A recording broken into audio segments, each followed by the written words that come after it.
We zullen je het te judoën. Wat wist nou eens van judo? De zwarte band, de juco, bromkoeieren en Anton Geesink. Maar dat wie al hier in jochetje 64. Hoe wist u dat? Wikipedia? Nee, je hebt niet vaker meer verteld. Maar nog steeds is die ongelooflijk sterke linkerarm om de hals van Kaminaka gekend. Er zijn nu 20 seconden bijna om. Dan kan ieder ogenblik het signaal klinken. Maar voordat de 10e minuut verstreken is, daar klinkt het signaal. En daar is Geesink winnaar. Hij heeft hem. Maar dat is al zo lang lien. Hoe oud wie dus doe? Toen bestond ik nog net, maar dat ik net. En daarom weer nou op ziek naar de tappers van de toekomst.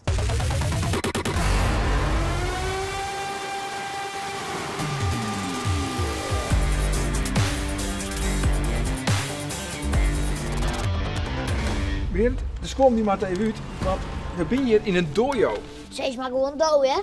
Nee, ik bedoel een dojo. Dat is een ruimte van judoka's om te trainen. Oh. Zo, die kan wel een patje judoën. Vertel eens, waar bist u? Ik ben Emmy, ik ben 14 jaar, ik kom uit Heerenveen en ik zit op judo. En hoe vaak trainst u dan in de week? Ik train 7 keer in de week, 4 keer in de ochtend. Ik doe het 2 keer in de ochtend kracht en op dinsdag ga ik naar Papendal. En wat is het al al eens een keer doen? Ik ben 3 keer Nederlands kampioen geworden en in 3 verschillende gewichtsklassen. En wat zoest heel graag nog een keer winnen willen? Olympisch goud. En waar is dan die grote voorbeeld? Tonieke Chakadua. Hoor ik nou mijn naam? Daar zou je hem hebben. Je verwacht je het misschien net, maar Tornieke is binnen in Ljouwert. En hij jit geen douwe, gossen of leeuwen, omdat zijn ouders uit Georgië komen. Op jonge leeftijd is Tornieke al een groot judotalent. Zo wordt hij onder oren Europees jeugdkampioen. En intussen had hij al 2 keer meedoen aan de Olympische Spelen. Tornieke komt dan uit in de gewichtsklasse aan 60 kilogram. Maar dat is altijd weer een gevocht met de weegschaal.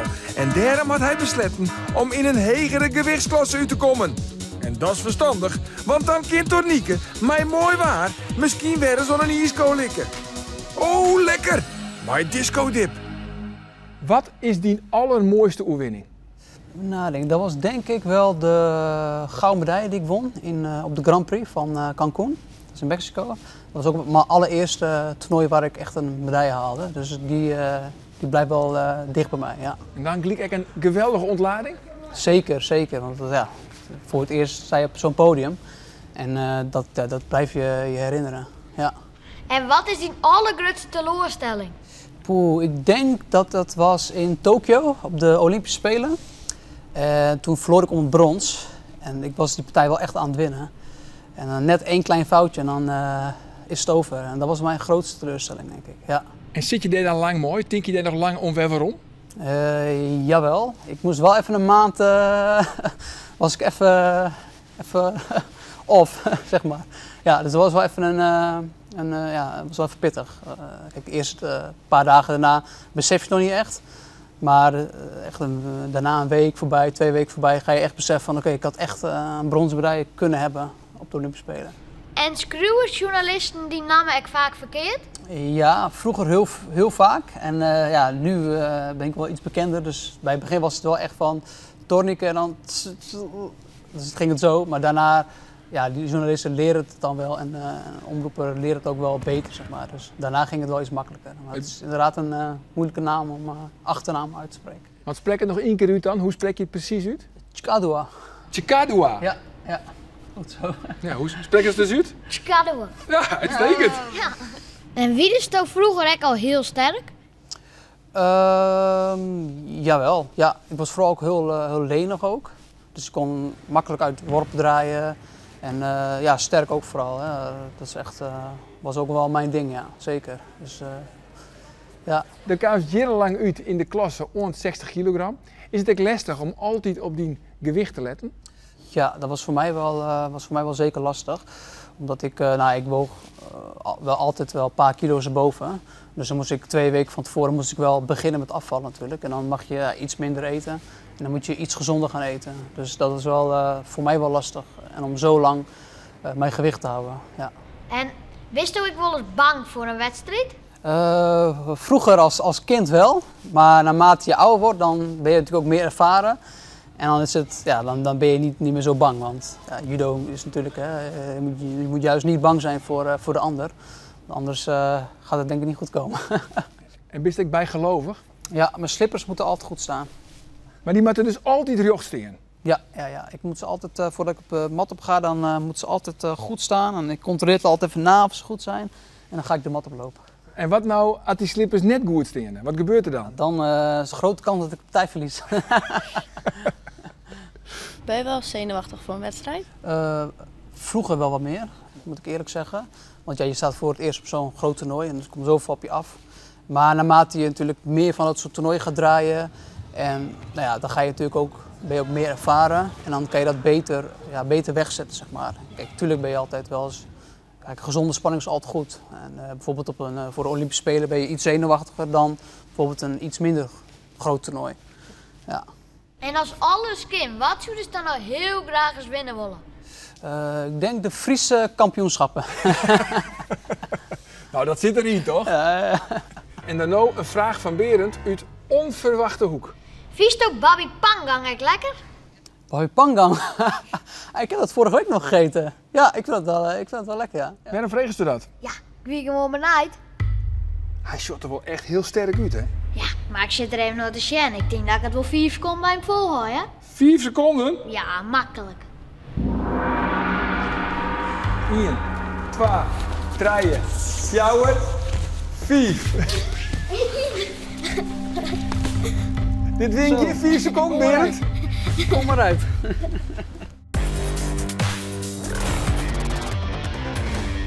Ja, dat is 2 keer mooi die op de Olympische Spelen en dat is vanzelf super. Net normaal. Belachelijk knap. Maar nou wil Emmy echt heel graag een keer mooi doen op de Olympische Spelen. Hast u misschien een tip voor Emmy? Een tip die 4 keer niet weet. Maar ook echt niemand. Een tip, een worp waar je bijvoorbeeld heel goed in bent. Die vaak oefenen, vaak genoeg. Bij veel verschillende mensen. Zodat je beter wordt in je worp. En zodat je op elke situatie kan reageren. En op tijd slapen. Emmy, is er iets waar je heel graag wat beter in willen worst? Ik denk jouw beste worp. Mijn beste worp, dat is Uchimata. Dat is een beenworp. Die gebruik ik zelf best wel vaak eigenlijk. Proberen blijven te oefenen. Dus herhalen. En dan ga je zelf ontdekken dat je er beter in wordt. En je gaat ook ontdekken wat er dan niet goed gaat, wat wel goed gaat. En dan heb je een hele mooie worp. Ja, kist u Emmy daarbij helpen? Zeker, gaan we doen. Nou, we gaan vandaag de Uchimata oefenen. Dat is eigenlijk mijn lievelingsworp. We starten sowieso, basis, dus mouw, revers. En eigenlijk, begin eigenlijk is, ik stap met mijn rechtervoet. Stap ik eigenlijk naast jouw rechtervoet. Zwaai ik eigenlijk met mijn rechtervoet. Ja, zwaai ik hem eigenlijk naar boven, zodat je gelift wordt. En dan gebruik ik eigenlijk mijn armen om je te sturen. Ja, heel goed inderdaad. Als je nu ook een klein beetje die mouw meetrekt, dan heb je nog meer lift. En dan kan je hem nog makkelijker eigenlijk op je heup.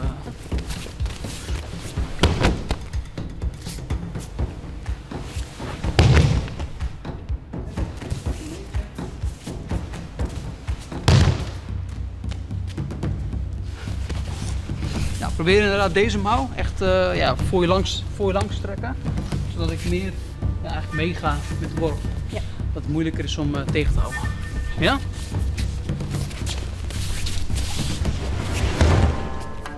Oké, nou, wat is eigenlijk jouw lievelingsworp? Dat wil ik eigenlijk ook wel weten. Mijn favoriete worp is denk ik toch ook Uchimata, maar ook wel Haraigoshi. Haraigoshi? Ja. Nou, laat me zien. Ja.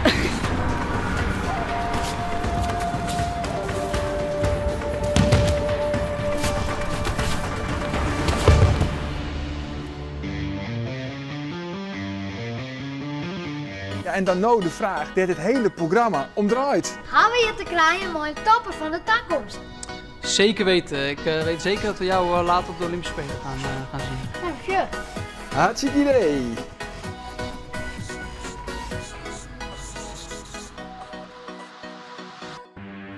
Hey Arjen, wij gaan naar je weekend kennen. Iets heel leuks. Roeien. Oh, boeien.